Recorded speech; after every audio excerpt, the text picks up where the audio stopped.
சரியா? அப்ப கவனிங்க, மணவாட்டி கொண்டாடக்கூடியதுதான் பண்டிகை. மணவாளனை செலிப்ரேட் பண்றதுக்கு, கொண்டாடுறதுக்கு. இந்த மணவாட்டினா யாரா இருக்கணும்? நியாயப்பிரமாணத்தை பெற்றவங்க தான். உலகத்தார் இதை கொண்டாட முடியாது. எப்படியா அவ்வளவு உறுதியா சொல்றீங்க அப்படின்னு கேட்டீங்கன்னா, வாசிங்க லேவியராம 23:1-2 வாசிங்க. பின்னும் கர்த்தர் மோசேயை நோக்கி, நீ இஸ்ரவேல் புத்திரரோடே சொல்ல வேண்டியது என்னவென்றால், சபை கூடி வந்து பரிசுத்த நாட்களாக ஆசரிக்கும்படி நீங்கள் கூற வேண்டிய கர்த்தருடைய பண்டிகை நாட்களாவன. யாருடைய பண்டிகை நாட்களாவன? கர்த்தருடைய பண்டிகை நாட்களாவன. கர்த்தர் மோசையை நோக்கி கூப்பிட்டு சொல்றாரு. இந்த கர்த்தர் பின்னும் கர்த்தர் மோசையை நோக்கி அப்படிங்கிற வார்த்தை எபிரேயத்துல 3 வார்த்தை 11 எழுத்துல வச்சிருக்கிறாரு. ஏன் வச்சிருக்கிறாரு? கர்த்தர் மணவாட்டியை நோக்கி அப்படிங்கிறது. அப்ப யாருக்கு சொல்றாரு இந்த பண்டிகை? கர்த்தருடைய பண்டிகை மனுஷனுடைய பண்டிகை கிடையாது. இது யூதர்களுடைய பண்டிகை கிடையாது. இது கர்த்தருடைய பண்டிகை. சரியா? கர்த்தருடைய பண்டிகையை கொண்டாடுறதுக்கு ஜனங்கள்ட்ட சொல்ல மோசையை அழைக்கிறாரு. இப்போ மோசைகிட்ட சொல்லும் போதே வேதம் எப்படி காட்டுது? 11 எழுத்துல வச்சிருக்கிறார். பின்னும் கர்த்தர் மோசையை நோக்கி அப்படிங்கிறது 11 எழுத்துல ஏன் வச்சிருக்கிறாருன்னா, மணவாட்டியை மணவாளன் நோக்கி அப்படிங்கிறதுக்காக தான். மணவாட்டி கொண்டாடுறதுக்காக மணவாளன் பேசுகிறார் அப்படிங்கிறது தான் அதனுடைய சத்தியம். சரியா? இதை கிளியரா புரிஞ்சுக்கொள்ளணும். சரியா? இதுல 4 பண்டிகை. இப்போ அதனுடைய ஆவிக்குரிய அர்த்தம் 4 பண்டிகையுடைய காலம் முடிஞ்சது. 3 பண்டிகை வெயிட்டிங்ல இருக்கு. இந்த 4 பண்டிகையும் இப்போ புறஜாதிகள் ஆகிய நாம தான் அனுபவிக்கணும். மீதி 2 பண்டிகை யூதர்களுக்கு. கடைசி ஒரு பண்டிகை 2 பேர் சேர்ந்து கொண்டாடுவதற்கு. சரியா? இந்த 4 பண்டிகை, முதல் 4 பண்டிகை புறஜாதிகள் அனுபவிக்கணும். மீதி 2 பண்டிகை யூதர்களுக்கு. கடைசி பண்டிகை 2 பேர் சேர்ந்து கொண்டாடுறதுக்கு. இப்போ முதலாவது பண்டிகை என்ன அப்படின்னு பாத்தீங்கன்னா, முதலாவது பண்டிகை பஸ்கா பண்டிகை. சரியா? எழுதிங்க. முதலாவது பண்டிகை பஸ்கா பண்டிகை.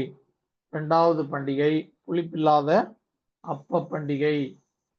3வது பண்டிகை முதற்பலன் பண்டிகை.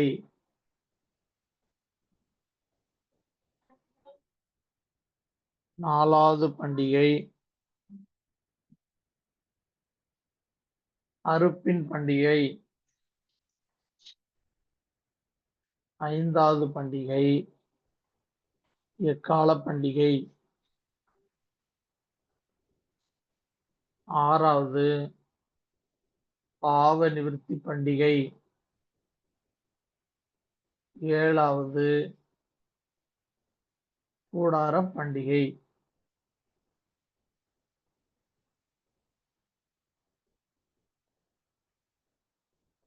சரியா? பஸ்கா, புளிப்பில்லா அப்ப பண்டிகை, முதற்பலன் பண்டிகை, அறுப்பின் பண்டிகை, எக்கால பண்டிகை, பாவ நிவர்த்தி பண்டிகை, அடுத்தது கூடார பண்டிகை.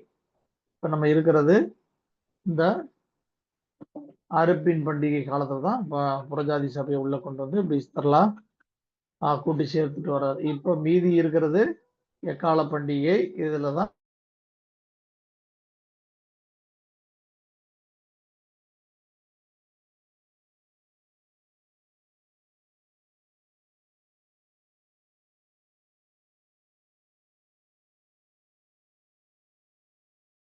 மாந்திரத்துக்கு பறந்து போகுது.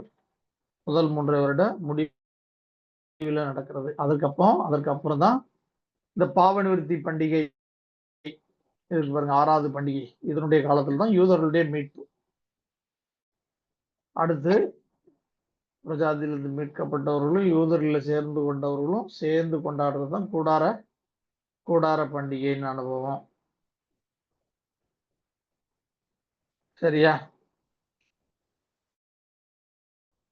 இப்ப கர்த்தருடைய பண்டிகை யார் தான் கொண்டாட முடியும்? மணவாட்டி மட்டும்தான் கொண்டாட முடியும். அவர்களுக்கு மட்டும்தான் அது புரியும். சரியா?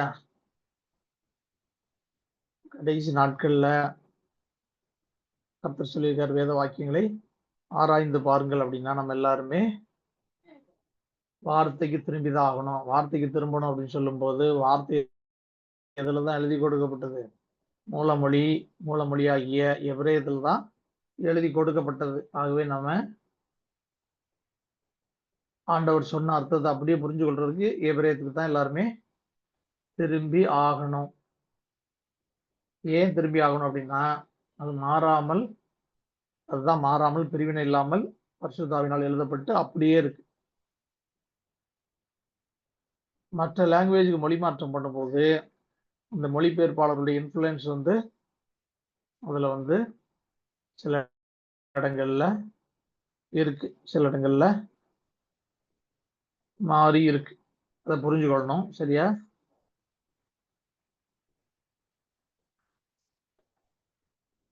அப்ப இந்த 7 விதமான பண்டிகைகளும் என்ன அண்டர்ஸ்டாண்டிங்ல கொடுத்திருக்கிறாரு அப்படிங்கிறத பார்ப்போம். இதுல உள்ள ரகசியம் என்ன அப்படிங்கிறதை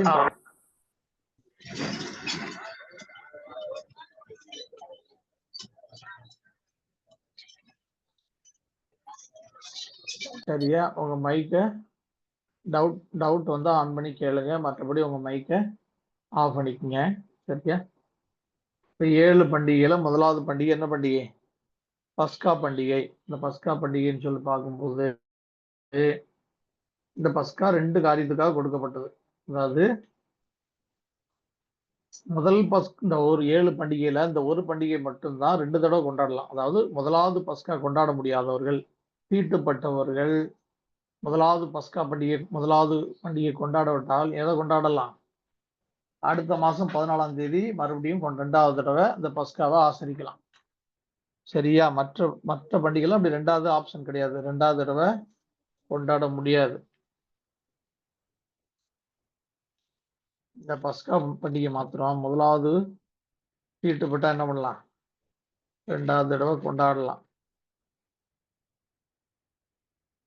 யூதர்கள் வந்து கர்த்தராகிய இயேசு கிறிஸ்து சிலுவையில் அறைய ஒப்பு கொடுக்கும் போது என்ன பண்றாங்க? இவனுடைய ரத்த பலி எங்கள் மேல் வரட்டும்னு அவங்களே கேட்டு வாங்கிக்கிறாங்க. அதனால யூதர்கள் தீட்டுப்பட்டபடினால முதலாவது பஸ்கா யூதர்கள் கொண்டாட முடியவில்லை. சரியா? யூதர்கள் யாருடைய ரத்தத்தினால தீட்டுப்படுறாங்க? இயேசுடைய ரத்தத்தினால தீட்டுப்படுறாங்க. இதனால அவங்க வந்து மறுபடியும் கொண்டாடுறதுக்கு ஒரு சான்ஸ் அவங்களுக்கு கொடுக்கிறார். சரியா? இது பின்னாடி நடக்கக்கூடிய காரியம். நல்லா புரிஞ்சு கொள்ளுங்க. நம்முடைய ஆத்மாவுக்கு யார் தான் ஜீவன்? கர்த்தர் தான் ஜீவன். ஆத்மாவுக்கு ஜீவன் தந்தவர் கர்த்தர் தான். அவர் மனுஷனை அவர் நாசியிலே ஊதின போது ஜீவ ஆத்மாவானான். ஜீவனை ஊதினவர் மணவாளன் என்று வேதம் காண்பிக்கிறது. ஜீவனை பெற்றுக்கொண்டவன் மணவாட்டி என்று வேதம் காண்பிக்கிறது. ஆத்மாவுக்கு ஜீவன் யார் தான்? கர்த்தர் தான். கர்த்தரோடு எனக்கு உறவு சரியா இருந்தா என் மனைவிக்கும் பிள்ளைகளுக்கும் உறவு சரியா இருக்கும். கர்த்தரோட உறவு சரியா இல்லைன்னா இந்த உறவை கட்டுக்கிறது ரொம்ப கஷ்டம், சேலஞ்சா இருக்கும். கர்த்தரோடு உறவு சரியா இருந்தா இந்த குடும்பத்தோடு நமக்கு இருக்கிற உறவும் சரியா இருக்கும். ஆனா நல்லா புரிஞ்சுக்கொள்ளணும், என்னுடைய ஊழியம், என்னுடைய மனைவி, என்னுடைய பிள்ளைகள், என்னுடைய சொத்து, என்னுடைய ஆஸ்தி பாஸ்தி, வேலை, இது எதுவுமே எனக்கு ஜீவன் அல்ல. கர்த்தர் எனக்கு கொடுத்த கர்த்தர் தான் என் ஆத்மாவுக்கு ஜீவன். சரியா? இது எதுவுமே எனக்கு ஜீவன் இல்லை. ஆத்மாவுக்கு இது எதுவுமே ஜீவன் அல்ல. ஆத்மாவுக்கு ஒரே ஒருவர் தான் சிருஷ்டிகர் தான் ஜீவன், உருவாக்கினவர் தான் ஜீவன். அதனாலதான் வாசிக்கிறோம், சிருஷ்டிகரே உன் நாயகர் அப்படின்னு சொல்லி வாசிக்கிறோம். சிருஷ்டிகரே உன்னுடைய கணவன் அப்படின்னு வாசிக்கிறோமா? அதுதான் அதனுடைய காரியம். இப்போ நல்லா புரிஞ்சுக்கொள்ளணும். 5ஆம் பண்டிகை, இந்த 5வது பண்டிகை தான் எக்கால பண்டிகை. சரியா? யூதர்களுக்கு எக்கால பண்டிகை இப்போ சம்பவிக்கணும். எக்கால பண்டிகையில புறஜாதி சபை வனாந்தரத்துக்கு பறந்து போகணும். யூதர்களுடைய மீட்பு ஆரம்பமாகணும். இந்த காலத்துல தான் இப்ப நம்ம இருக்கிறோம். எக்காலங்கிறது ரெண்டு விதமா ஊதுவாங்க. ஒண்ணு வந்து சர்ச்சில், அதாவது சர்ச்சில் இருந்து ஊதுனாங்கன்னா பாவ நிவர்த்திக்கு தயாராகுங்கள். ஆலயத்துல இருந்து ஊதுனாங்கன்னா பாவ நிவர்த்திக்கு தயாராகுங்கள் அர்த்தம். ஆலயத்தினுடைய மதில் மேல் நின்று ஊதுனாங்கன்னா யுத்தத்திற்கு தயாராகுங்கள்னு அர்த்தம். 2 விதமான அர்த்தம் இருக்கு எக்காலம் ஊதுறதுக்கு. சரியா? இப்போ இந்த எக்கால பண்டிகை அப்படின்னு சொன்னா 2 எக்காலம்ங்கிறத புரிஞ்சு கொள்ளுங்க. ஆலயத்திலிருந்து சபைக்குள்ள இருந்து ஊதுனா பாவ நிவர்த்திக்கு தயாராகுங்கள்ன்றும், ஆலயத்தின் மதில் மேல் நின்று ஊதுனா யுத்தத்துக்கு தயாராகுங்கள்னு அர்த்தம். சரியா? இப்போ அந்த சபை வனாந்தரத்துக்கு பறந்து போனதுக்கு அப்புறம் யூதர்களுக்கு என்ன நடக்குது அப்படின்னா, இவங்க இந்த எக்கால பண்டிகை 10 நாள் ஊதுவாங்க. சரியா? எழுதிக்கங்க. 10 நாள் எக்கால பண்டிகையில 10 நாள் எக்காலம் ஊதுவார்கள். இந்த 10 நாள் எக்காலம் ஊதி முடிஞ்ச உடனே அப்படின்னு என்ன அர்த்தம்? பாவ நிவர்த்திக்கு தயாராகுங்கள்னு அர்த்தம் யூதர்களுக்கு.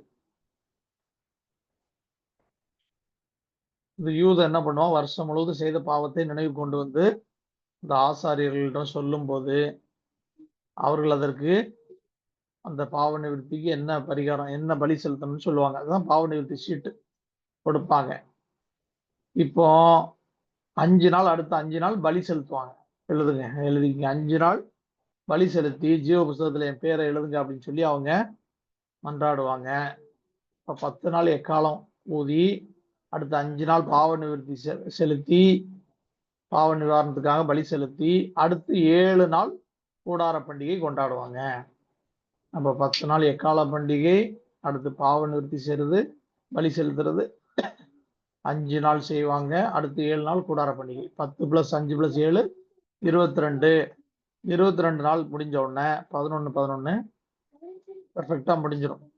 கணவன் மனைவி உறவுங்கிறது ரொம்ப பெர்ஃபெக்டா பரிசுத்தமா இருக்கும். அதாவது ஆண்டவருக்கும் நமக்குள்ள உறவுங்கிறது ரொம்ப சரியா இருக்கும். நம்ம ஆத்மாவை தாழ்மைப்படுத்தி அவரோடு கூட ஒப்புரவாகி அவர்கள் சேரும்போது 11 முடிஞ்சிடும். அதாவது ரகசிய வருகை அதை நிறைவேறுகிற காலகட்டம் அதுதான்.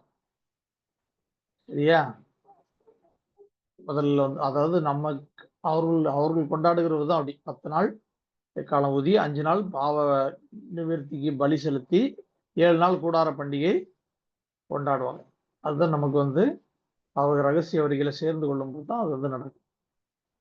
இருதரத்தாரும் சேர்ந்து கொண்டாடக்கூடியது தான் கூடார பண்டிகை. இப்போ நல்லா புரிஞ்சு கொள்ளுங்க. இதைதான் நமக்கு பவுல் எழுதுறாரு. நீங்கள் அதிக பயத்தோடும் நடுக்கத்தோடும் உங்கள் ரட்சிப்பு நிறைவேற பிரயாசப்படுங்கள் எழுதுறாரா? பிலிப்பியர்ல எழுதுறாரா?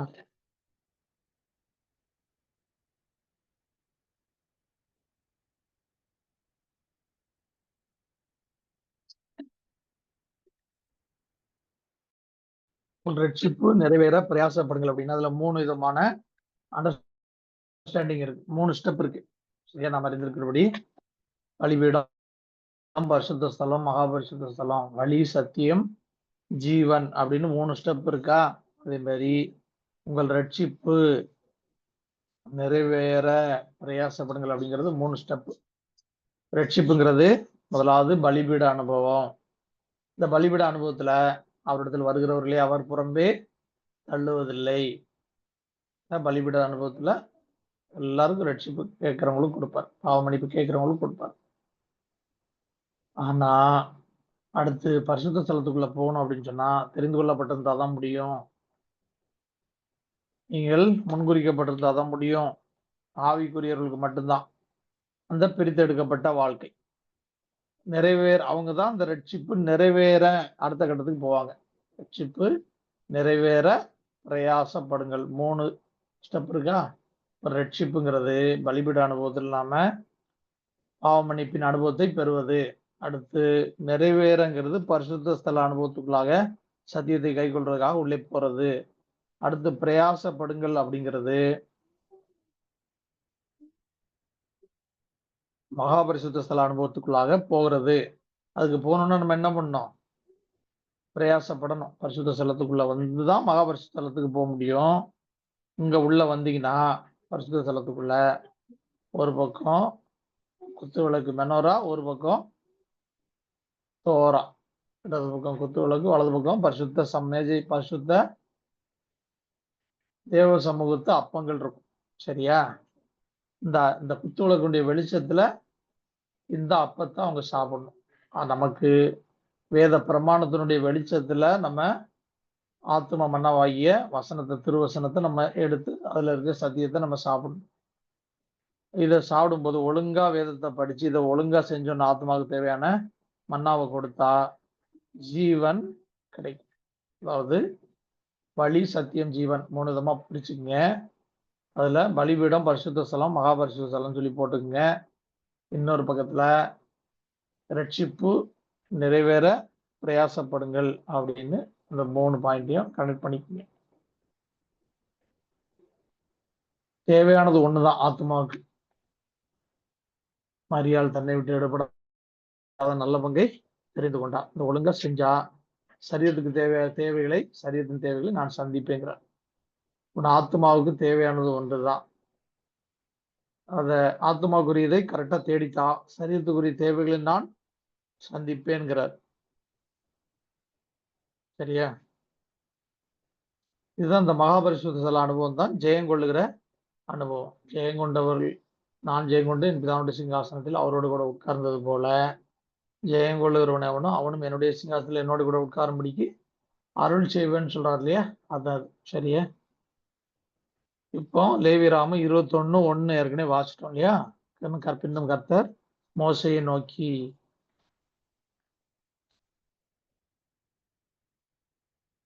அப்படிங்கிற வார்த்தைக்கு நம்ம ஆடில் கார்டில் யாராவது போட்டிருக்கீங்களா? சரி, ஹோம்ஒர்க் யாராவது பண்ணிருந்தீங்கன்னு சொல்லுங்க. ஆன்சர் அப்படியே கொஞ்சம் அப்படியே பார்த்துடலாம். 23:1 5 வார்த்தை மொத்தம் 18 எழுத்துல வச்சிருக்கார். 23:1 மொத்தம் 5 வார்த்தை 18 எழுத்து. சரியா?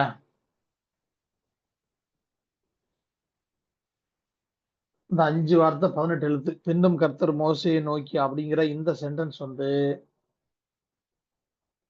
தோராவில் ஆதியாகமத்திலிருந்து உபாகமம் வரைக்கும் மொத்தம் 70 தடவை தான் வரும். எழுதிக்கிங்க இந்த சென்டென்ஸ். கர்த்தர் மோசையை நோக்கி அப்படிங்கிற இந்த வாக்கியம் மொத்த தோராவில் 5 ஆகமத்துல 70 தடவை தான் வரும். அப்ப பின்னும் கர்த்தர் மோசையை நோக்கி சொல்றாருன்னா 70 தேசத்துல இருக்கிற மணவாட்டியை நோக்கி சொல்றாருன்னு அர்த்தம். கர்த்தர் மணவாட்டியை நோக்கி அப்படின்னு புரிஞ்சு கொள்ளணும். கர்த்தர் மணவாட்டியை நோக்கி.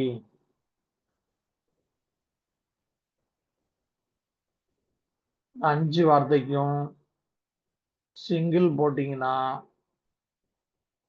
எழுதிங்க 49 சிங்கிள் வேல்யூ 49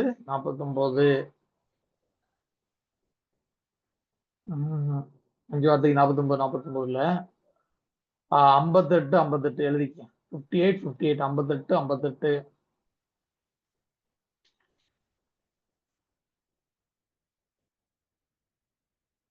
58னா 5 + 8 13 5 + 8 13 கூட்டிக்கங்க. 13 26 இஸ்ராயேலை நோக்கி. 26னா இஸ்ராயேல் கர்த்தருடைய சாயல்னு அர்த்தம். இஸ்ராயேலை நோக்கி. இப்ப கர்த்தர் மோசையை நோக்கின்னு வெளிப்படையா இருக்கு. ஆனா உள்ள இருக்கிற அர்த்தம் என்னது? கர்த்தர் மணவாட்டியை நோக்கி, கர்த்தர் இஸ்ராயேலை நோக்கி அப்படிங்கிறது. இந்த 5 வார்த்தைக்கும் ordinal cardinal single ordinal cardinal போட்டீங்கன்னா 166 ஆர்டினல் கார்டினல் 895 895 166 ஆர்டினல் கார்டினல் 895 895 இது ரெண்டையும் கூட்டிருங்க. 166ஐயும் 895ஐயும் கூட்டிருங்க. 1061. இந்த 1061 பிரேக் பண்ணிக்கங்க. 1061 பிரேக் பண்ணிருங்க.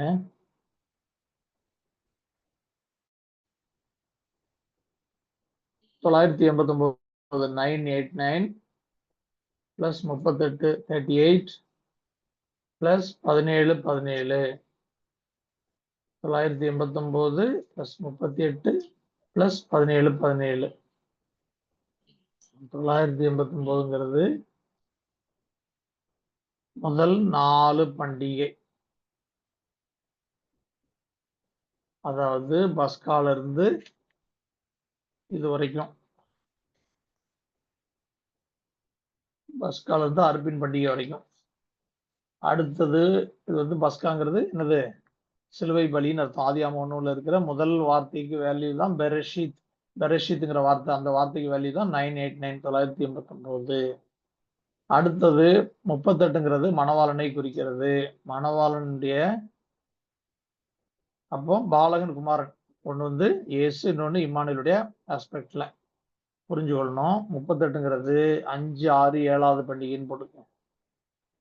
முதல் 4 பண்டிகை 989ங்கிறது முதல் 4 பண்டிகை. 38ங்கிறது 5, 6, 7வது பண்டிகை, அடுத்த 3 பண்டிகை. அடுத்து 17, 17ங்கிறது இருதிறத்தாரையும் ஒன்றாக கூட்டி கொண்டாடக்கூடிய காரியம். இது வந்து 17, 17, 17ங்கிறது ஆல் ஸ்பிரிச்சுவல், எல்லா ஆவிக்குரிய காரியங்களும் உள்ளடக்கி. சரியா? அப்போ 989 பாலகனுக்காக, இயேசுக்காக. 38 மணவாளனுக்காக கொண்டாடக்கூடிய பண்டிகை தான் 7 பண்டிகையும். எல்லா ஆவிக்குரிய காரியங்களும் உள்ளடங்கியிருக்கு. சரியா? இது யார் கொண்டாடக்கூடியது? மணவாட்டி கொண்டாடக்கூடியது. இஸ்ராயல் ஆவிக்குரிய இஸ்ரவேலத்தி கொண்டாடக்கூடியது. இந்த இஸ்ராயல்ங்கிற வார்த்தைக்கு எக்ஸ்பேண்ட் பண்ணீங்கன்னா 26 வந்துடும். இதை நீங்க கொஞ்சம் புரிஞ்சுக்கணும். எப்படி வருதுன்னு பார்த்துக்கலாமா? இஸ்ராயலுக்கு எக்ஸ்பேண்ட் வேல்யூ போட்டீங்கன்னா வந்துடும். இது மட்டும் போடுங்க. இஸ்ராயல்ங்கிற வார்த்தைக்கு எழுதுங்க யோத் ஷீன், எழுதுங்க யோத் ஷீன் ரேஷ் அலஃப் லாமட். யோத் 10வது எழுத்து, ஷீன் 21வது எழுத்து, அடுத்து ரேஷ் 20வது எழுத்து, அலஃப் முதல் எழுத்து, லாமட் 12வது எழுத்து. 1, 2, 3, 4, 5 எழுத்தா? அந்த 5 எழுத்துக்கு எக்ஸ்பேண்ட் போடணும். எக்ஸ்பேண்ட் ஷீட்டு இருக்கா? எல்லார்ட்டையும் வச்சிருக்கீங்களா?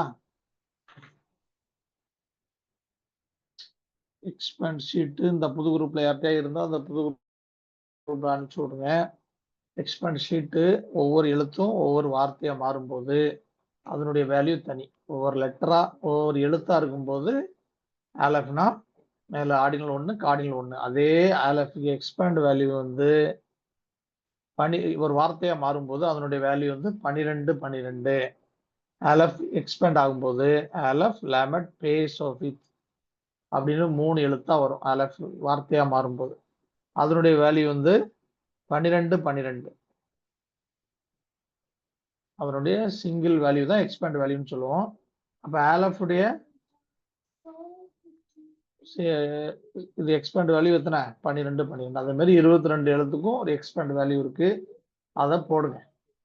இந்த யோத் ஷீன் ரேஷ் ஆலஃப் லாமட் இந்த 5 வார்த்தைக்கும் அதே மாதிரி எக்ஸ்பேண்ட் வேல்யூ போடுங்க. அந்த எக்ஸ்பேண்ட் ஷீட் வேணா அந்த குரூப்ல இருந்து அனுப்பி விடுறேன். அப்படி எனக்கு அனுப்பி விடுறேன்.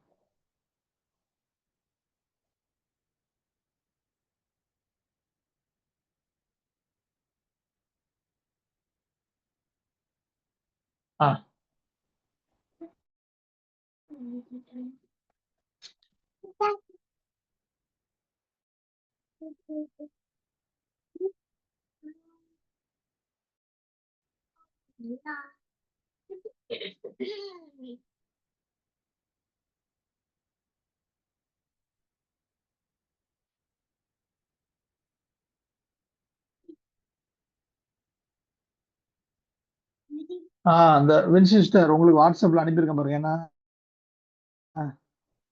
இது வந்து குரூப்ல இருக்காது இந்த நம்பரு.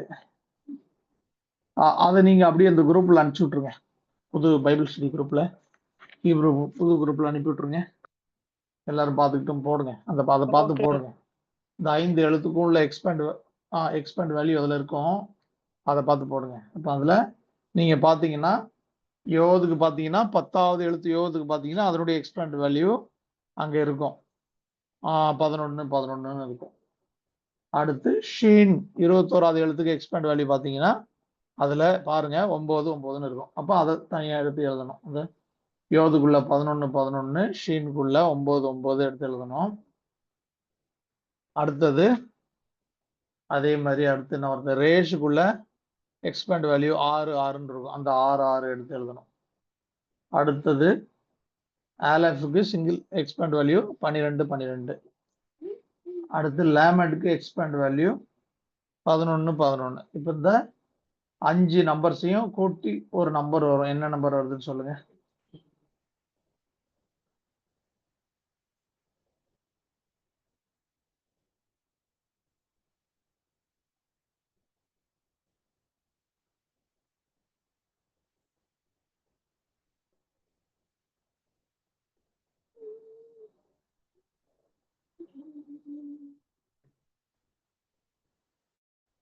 இந்த 5க்கும் இஸ்ராயல்ங்கிற எழுத்துக்கு எக்ஸ்பேண்ட் போட்டிருங்க.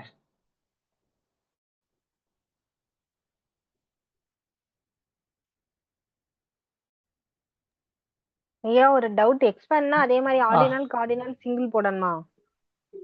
ஆர்டினல் கார்டினல் போடக்கூடாது. இந்த 12 12ங்கிறதே இந்த ஆலஃபுக்கு எக்ஸ்பேண்ட் வேல்யூங்கிறது 12 12 ஷீட்ல இருக்கும் பாருங்க, அதனுடைய சிங்கிள், அந்த 3 எழுத்தினுடைய சிங்கிள் வேல்யூ தான். பேத்தினுடைய எக்ஸ்பேண்ட் வேல்யூங்கிறது காட்டும். பேத்தினுடைய எக்ஸ்பேண்ட் வேல்யூங்கிறது இங்க பாருங்க, இதுல இருக்கா, பேத்தினுடைய எக்ஸ்பேண்ட் வேல்யூங்கிறது இந்த பேத் இந்த 3 எழுத்தினுடைய சிங்கிள் வேல்யூ தான் அது. அடுத்து பேத் இருக்கா, அடுத்து கிம்மல் இருக்கா, கிம்மலுடைய சிங்கிள் வேல்யூ தான் இது, இந்த நம்பர் சைடில் இருக்க எக்ஸ்பேண்ட் வேல்யூ. டாலத்தினுடைய சிங்கிள் வேல்யூ, எக்ஸ்பேண்டுங்கிறது அந்த எழுத்துக்களுடைய சிங்கிள் வேல்யூ. அது நீங்க உட்காந்து போட வேண்டாம், இந்த நம்பர் அதுக்கு தான் இந்த ஷீட்டு வச்சுட்டு எப்பவுமே ஒரு பிரிண்ட் அவுட் எடுத்து இந்த மாதிரி சீலிங் பண்ணி வச்சுக்கோங்க, இந்த மாதிரி மோல்டிங் பண்ணி வச்சுக்கோங்க. வச்சுட்டீங்கன்னா அந்த நம்பரை பார்த்து போட்டுடலாம். இந்த ஆழத்துக்கு எக்ஸ்பேண்ட் வேல்யூனா அந்த நம்பரை பார்த்து போட்டுடலாம். ஹேக்கு அந்த நம்பர் இருக்கும், அதிலே இருக்கும். வாவுக்கு இருக்கும். இந்த எக்ஸ்பேண்ட் வேல்யூ இந்த நம்பரை பார்த்து போட்டுற வேண்டியது. நீங்க எதுவுமே போட்டு கூட்டிட்டு இருக்க தேவையில்லை. சரியா? இதே மாதிரி போடுங்க. இப்ப சொன்ன 5 எழுத்துக்கும் போடுங்க. யோத், ஷின், ரேஷ், ஆலஃப், லேமட். ஆர்டினல் கார்டினல்லாம் இந்த லெட்டருக்கு உட்காந்து போட்டுக்கிட்டு இருக்க கூடாது. இந்த லெட்டருக்கு சிங்கிள் வேல்யூ அதிலே ஷீட்லேயே கொடுத்துருக்குறோம். நமக்கு ஃபார்முலா மாதிரி ஷார்ட்டாக போட்டு கொடுத்துருக்குறோம். அதை பார்த்து போட்டா போதும். அதை பார்த்து போட்டு எழுதி கூட்டினா போதும். நீங்க உட்காந்து எதுவும் ஒர்க் அவுட் பண்ணிட்டு இருக்க மாட்டா. இப்ப அந்த ஷீட்ல நீங்க பாத்தீங்கன்னா யோதுக்கு எத்தனை வருது, 11 11. அப்போ 11 11 தனியா எடுத்து எழுதுங்க. ஷின்க்கு 9 9 எடுத்து தனியா எடுத்து எழுதுங்க. ரேஷ்க்கு 6 6 அதை எடுத்து எழுதுங்க. ஆலஃபுக்கு 12 12. லேமண்டுக்கு 11 11. இப்போ இந்த 5 நம்பரையும் கூட்டிருங்க.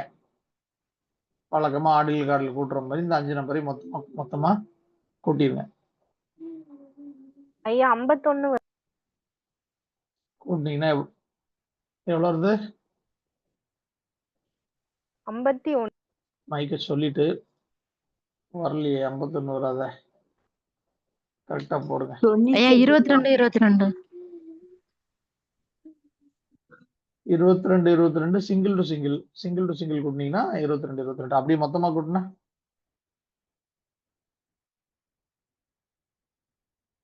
98 11 + 9 + 49 49 98. கரெக்ட். சரியா? 49 49 அப்படின்னா 4 + 9 13. இன்னொரு 4 + 9 13. 49 49 ஆன்சர். 4 + 9 13. 4 + 9 13. இல்லைன்னா மொத்தமா 4 + 9 + 4 + 9 கூட்டினீங்கன்னா 26 வந்துடும். 26னா இஸ்ராயேல் எழுதிக்கணும். இப்ப இஸ்ராயேல்ங்கிற வார்த்தைக்கு தான் எக்ஸ்பேண்ட் வேல்யூ சிங்கிள்ல பார்த்துருக்கோம். இப்ப இஸ்ராயேலை எக்ஸ்பேண்ட் பண்ணா 26. 26ங்கிறது இதனுடைய வேல்யூ யோதுகே வாவுகே, கர்த்தர் அப்படிங்கிற வார்த்தையினுடைய வேல்யூ தான் 26. அந்த 26 இஸ்ராயேல்ங்கிற வார்த்தைக்கு கொடுத்திருக்கிறாரு. ஏன் அப்படின்னா கர்த்தருடைய சாயல் தான் இஸ்ராயேல்ங்கிற வார்த்தைக்கு அர்த்தம். இந்த இஸ்ராயேல்ங்கிற வார்த்தை நமக்கு எப்ப தெரியுது? யாக்கோவுடைய பேர் மாற்றம் தான் இஸ்ராயேல்னு மாறிச்சா? இந்த யாக்கோபு பின்னாடி வரதா? ஆனா வேதத்துல ஆதியாகமம் 1:31 இருந்து 2:7க்குள்ள இந்த இஸ்ராயேல்ங்கிற வார்த்தை வந்துடும். ஆதியாகமம் 1:1 இருந்து 2:7 இந்த இஸ்ராயல்ங்கிற லெட்டர் வேதத்துல வந்துடும். அப்ப என்னன்னா, கர்த்தர் இந்த உலக தோற்றத்துக்கு முன்குறித்து பின்பு நடைமுறைப்படுத்துகிறது தான் இந்த தேவ திட்டம் அப்படிங்கிறதுக்கான அர்த்தம். இப்ப இஸ்ராயல் அப்படின்னா புரிஞ்சுக்கொள்ளணும், இஸ்ரவேல் தேசம், இஸ்ரவேல்ங்கிறது யாக்கோபுடைய மறுபெயர். அந்த இஸ்ராயல்ங்கிற பேரு உலக தோற்றத்துக்கு முன்னே முன்குறிக்கப்பட்ட காரியம். இந்த இஸ்ராயல்ங்கிறது கர்த்தருடைய சாயல்னு அர்த்தம். அப்போ கர்த்தர் யாரை நோக்கி சொல்றாரு? அதுதான் பார்த்தோம். இந்த 23:1 வர்ற வேல்யூ 26 வருது. லேவியராகமம் 23:1 கர்த்தர் மோசையை நோக்கி, அதுக்கு வர சிங்கிள் வேல்யூ 58 அதை கூட்டினீங்கன்னா 13 26 இஸ்ராயல்னு பார்த்தோமா. இஸ்ராயல் இங்கே இஸ்ராயலோட வேல்யூவும் அதே தான். இப்ப இஸ்ராயல்னா கர்த்தர் இஸ்ராயலை நோக்கி சொல்றாரு, மணவாட்டியை நோக்கி சொல்றாருன்னு அர்த்தம். சரியா? மொத்த பைபிள்லையும் 11:11 அப்படின்னு பாத்தீங்கன்னா, வேதத்துல இப்ரேயத்துல அவர் மணவாளன், அவர் ஆண், நாம மணவாட்டி, நாம 11 நாம பெண். சரியா? இந்த இருக்கிறவராகவே இருக்கிறேன் அப்படிங்கிற இடத்துலயும் நீங்க பாத்தீங்கன்னா அவரை 11ஆகவும், நம்மள ஆதாம் ஜீவ ஆத்மாவானான் அப்படிங்கிற இடத்துல ஆதியாகமம் 2:7 நம்மள 11 இடத்துல காட்டியிருக்கும். அப்படின்னா ஏன்னா ஆதாம் மணவாட்டிங்கிற அந்த ஸ்தானத்துல இருந்து தான் பாவம் செய்த போது இழந்து போனான். அந்த ஸ்தானத்தை இழந்து போய்விட்டான். ஜீவ ஆத்மாவானான்ங்கிற அந்த ஸ்தானத்தை இழந்து போனான். சரியா? மணவாட்டிங்கிற ஸ்தானத்தை இழந்து போனான். சரியா? இப்போ நல்லா புரிஞ்சுக்கொள்ளுங்க, பலிபீடத்துல ரட்சிக்கப்படுகிற அனுபவம். அடுத்தது பரிசுத்த ஸ்தலத்துல சத்தியத்தை கை கொள்கிற அனுபவம். இதுலதான் நாம மணவாட்டி. இந்த பரிசுத்த ஸ்தலத்துல மாத்திரம்தான் நாம மணவாட்டி. மகா பரிசுத்த ஸ்தலத்துக்கு போயிட்டா அங்க நாமும் அவரும் ஒன்றுன்னு வேதம் சொல்லும். நீங்க ரகசிய வரியை சேர்ந்து கொண்டீங்கன்னா அப்புறம் நாம 11 அவர் 11 கிடையாது. நாமும் அவரும் ஒன்று. நாம சரீரம், அவர் தலையும் இந்த சரீரமும் இணைந்து ஒரே சரீரமாக ஒரே மனிதனாக இருக்கிறது போல கிறிஸ்துவ சபையும் ஒன்றாக இணையும் போது ஒரே பாடியாக, அதாவது ஒன்றாக ஒன்றித்து விடும். அதான் இந்த ரகசியம் பெரியது. நான் கிறிஸ்துவை குறித்தும் சபை குறித்தும் சொல்லுகிறேன்னு சொல்றேன். சரியா? இப்ப நல்லா புரிஞ்சு கொள்ளுங்க. இப்ப 1 கொரிந்தியர் 2வது அதிகாரம் 6, 7 வாசி. 1 கொரிந்தியர் 2வது அதிகாரம் 6 மற்றும் 7 வாசி.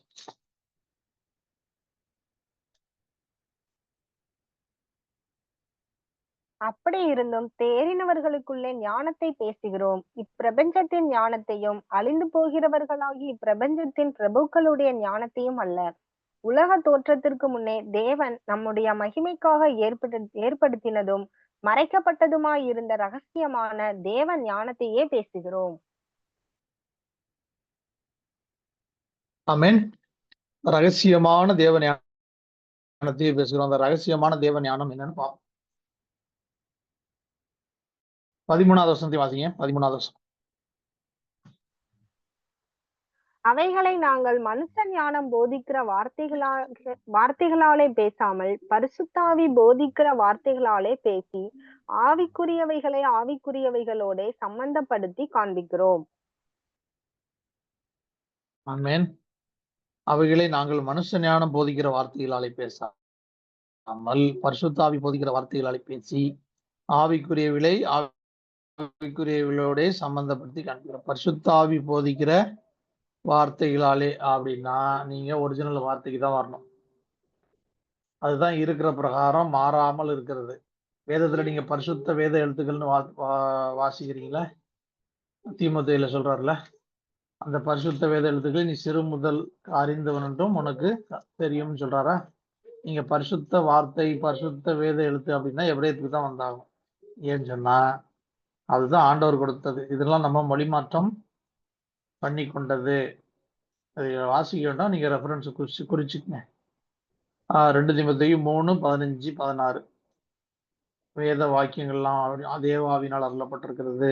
இப்ப எதுல அருளப்பட்டது? தமிழ் மொழியில அருளப்பட்டுச்சா, கிரேக்கத்துல அருளப்பட்டுச்சா? வேத வாக்கியம் எதுல அருளப்பட்டது? எபிரேயத்துல தான் அருளப்பட்டது. சரியா? அந்த பரிசுத்த வேத எழுத்துக்கள் அப்படின்னா நீங்க மூல பாஷைக்கு தான் வந்தாகணும்.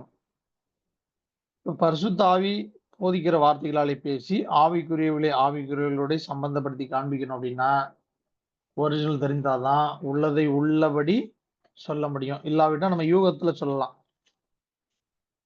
இல்லைன்னா நம்ம தெரிஞ்சதை சொல்லலாம். எக்ஸாக்டா சொல்லணும்னா, பவுல் சொல்ற மாதிரி சொல்லணும்னா நம்ம ஒரிஜினல் படிச்சாதான் சொல்லணும். சரியா? இப்போ இந்த தேவ ஞானம் அப்படின்னா என்னன்னு சொல்லி பார்க்கிறோம். உலக தோட்டத்துக்கு தேவன் நம்முடைய மகிமைக்காக ஏற்படுத்தினதும் மறைக்கப்பட்டதுமாயிருந்த ரகசியமான தேவ ஞானம் என்றால் என்ன? நீதிமொழிகள் 2:7 வாசி. நீதிமொழிகள் 2ஆம் அதிகாரம் 7வது வசனம். அவர் நீதிமான்களுக்கென்று மெய்ஞானத்தை வைத்திருக்கிறார். உத்தமமாய் நடக்கிறவர்களுக்கு அவர் கேடகமா இருக்கிறார்.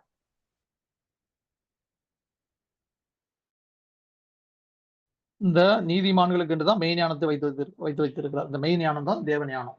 சரிங்க. நீதிமொழிகள் 2:7 மெய் ஞானம் இஸ் ஈக்குவல் டு தேவ ஞானம். தேவ ஞானமும் இந்த மெய் ஞானமும் சமமானது. இந்த மெய் ஞானம்ங்கிற வார்த்தை சவுண்ட் விஸ்டம், மெய் ஞானம் அப்படிங்கிற வார்த்தைக்கு ஆடில் சிங்கிள் போடுங்க. நான் சொல்றேன் அந்த லெட்டர் சொல்றேன். டவ் போடுங்க. 22வது எழுத்து போடுங்க. மெய் ஞானம் நீதிமொழிகள் 2:7 இருக்கிற மெய் ஞானம்ங்கிற வார்த்தை டவ் போடுங்க. 22வது எழுத்து. அதுக்கு ஆடில் போட்டுங்க. 22/400 போட்டுங்க. அடுத்து வாவ் 6வது எழுத்து. அப்ப 6வது எழுத்துனா நீங்க 6/6 போட்டுக்கலாம். அடுத்தது ஷீன்ங்கிற எழுத்து 21வது எழுத்து. அடுத்தது யோதுங்கிற எழுத்து 10வது எழுத்து. அடுத்தது கேங்கிற எழுத்து 5வது எழுத்து. 1 2 3 4 5 எழுத்து. டவ் 22வது லெட்டர், வாவ் 6வது லெட்டர், ஷீன் 21வது லெட்டர், யோத் 10வது லெட்டர், ஹே 5வது லெட்டர். டவ் வாவ் ஷின் யோத் ஹே. டவ் வாவ் ஷின் யோத் ஹே. இந்த மெய் ஞானம்ங்கிற வார்த்தைக்கு ஆடியில் போடுங்க. சிங்கிள்லையும் கூட்டுங்க. எவ்வளவு வருது பாருங்க. ஆடியில் காடியில் போட்டு கூட்டிருங்க. சிங்கிள் போட்டு அதையும் கூட்டிருங்க.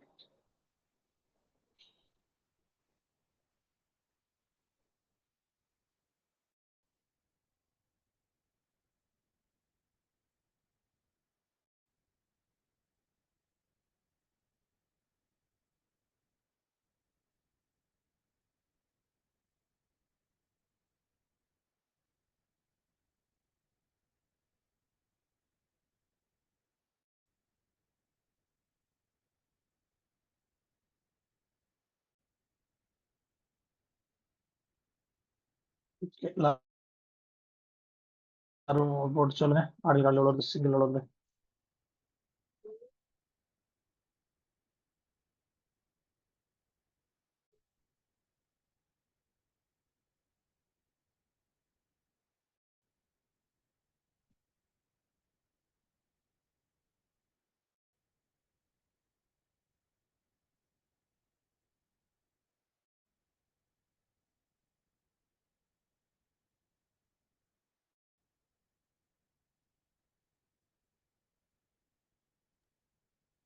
ஐயா, ஆர்டினல் 64, கார்டினல் 721, சிங்கிள் 1919.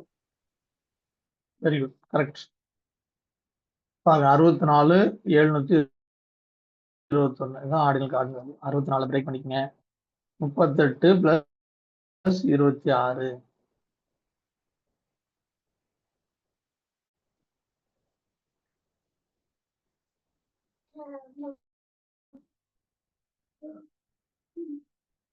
முப்பத்தெட்டுங்கிறது மணவாளன், 26ங்கிறது இஸ்ராயேல். 38 பிளஸ் 26 பிரேக் பண்ணிக்கங்க 64. 721 பிரேக் பண்ணிக்கங்க 611 பிளஸ் 110.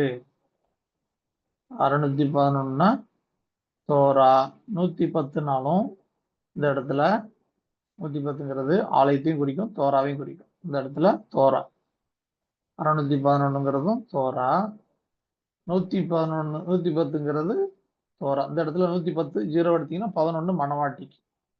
அப்போ நீதிமான்களுக்கு என்று அவர் மெய் ஞானத்தை வைத்து வைத்திருக்கிறார்னா யாருக்கு வைத்து வைத்திருக்கிறார்? மணவாட்டிக்கு என்று சொல்லிதான் இந்த வேதத்தை தோராவை அதில் இருக்கிற ஆவிக்குரிய ரகசியங்களை வைத்திருக்கிறார். இந்த இஸ்ராயேல் சொல்லக்கூடிய ஆவிக்குரிய இஸ்ரவேலுக்கு தான்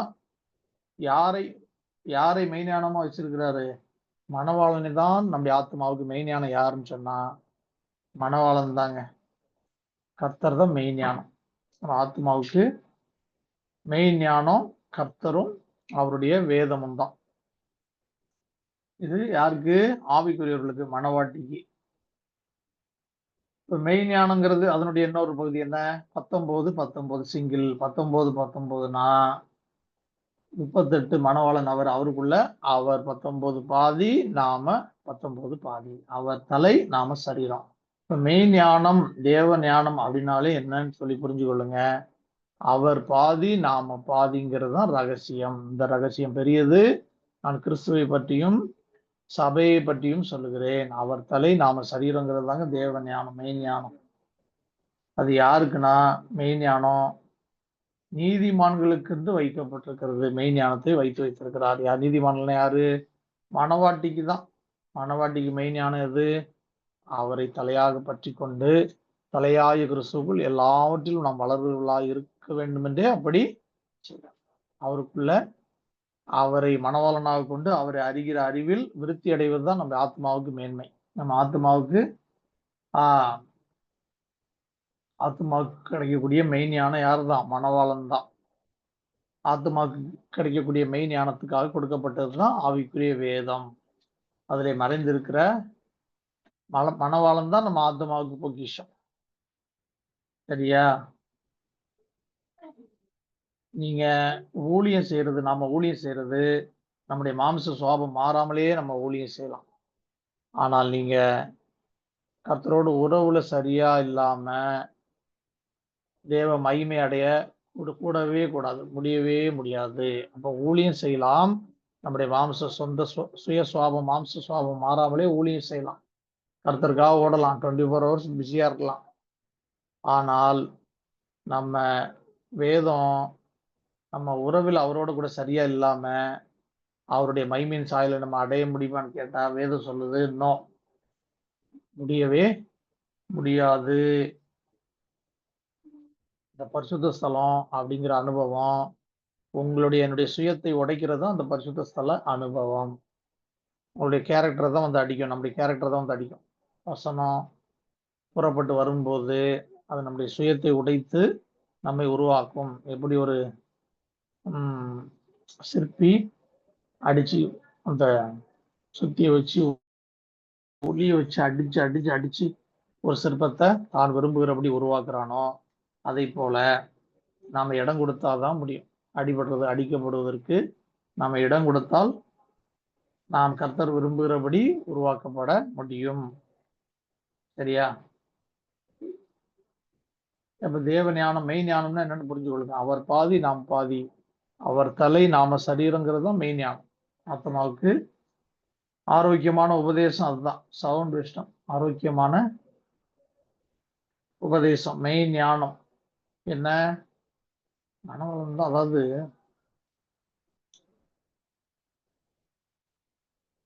அந்த ஐஸ்வர்யான் சொல்றாருல, ஒருவன் உலகம் முழுவதையும் ஆதாயப்படுத்திக் கொண்டாலும் அவனுக்கு பிரயோஜனம் என்ன? அவன் ஜீவனுக்கு ஈடாக எண்ணத்தை கொடுப்பான். அப்படின்னா என்ன அர்த்தம்னா, உலகம் முழுவதையும் ஆதாயப்படுத்தி கொண்டாலும் எதாலும் ஆத்மாவுக்கு ஜீவனை அந்த ஐஸ்வர்யத்தால கொடுக்க முடியுமா அப்படிங்கறதுதான் கொஸ்டின்.